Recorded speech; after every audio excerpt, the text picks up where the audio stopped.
Hello everyone, welcome to Everest Online Academy. आज हामी class 10 को इंग्लिश को मोडल क्वेशन सोल्युसन गर्दैछौं सेट 7 मा चाहिँ हामी ग्रामर सल्भ गर्दैछौं है त okay let's get started number 1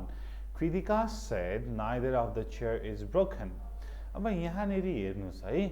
यो जुन क्वेशन ट्याग को ठाउँ छ यो कहाँ नेरी छ भन्दाखेरि इन्भर्टेड कमा भित्र छ यो रिपोर्टिङ स्पीच को भित्र छ दैट्स व्हाई हामीले यो बाहिरको लागि हेर्ने हैन भित्रको लागि हेर्ने हो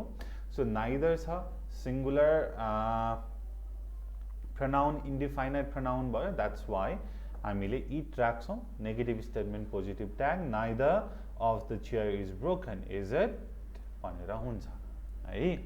okay as soon as he looked into the fridge he found some sausages भनेर छ उसले फ्रिजमा हेर्ने बित्तिकै केही ससेजहरु भेट्यो भनेर छ अब केही ससेजहरु भेटेन भनेर भन्न सक्छौं है so as soon as he looked into the fridge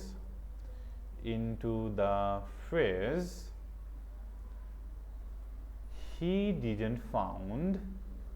हुन्छ कि find हुन्छ he didn't find any sauces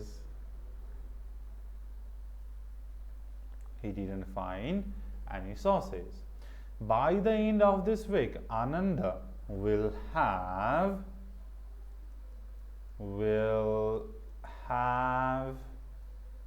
been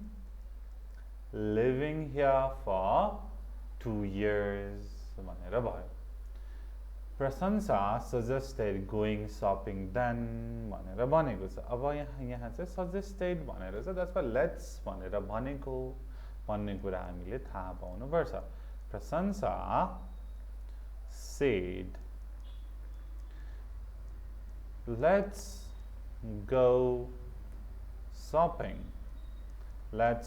shopping now भनेर भन्न सक्यो है let's go shopping now यसरी भन्न सक्यो okay next one nobody has ever met her अब यसलाई प्यासिभ मा लाग्नु पर्यो उनलाई कसैले भेटेको छैन अहिले सम्म so she has never been met she has never been met अब by nobody राखिरहनु पर्यो okay the last one Prajina lost her wallet भनेर छ अब यसमा what did Prajina lost भनेर भन्न सकियो what did Prajina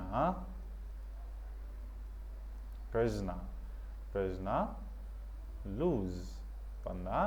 she lost her wallet भनेर भयो है सो यसरी गर्न सक्यो this 3 DEF चाहिँ अलिकति ट्रिकी नै छ यो हेर्नु होला है त ओके गाइज यसरी हामीले सबै मोडल क्वेशन को ग्रामर को सोल्युसन गरेका छौं you can go and watch those videos okay thank you so much and I will see you in the next one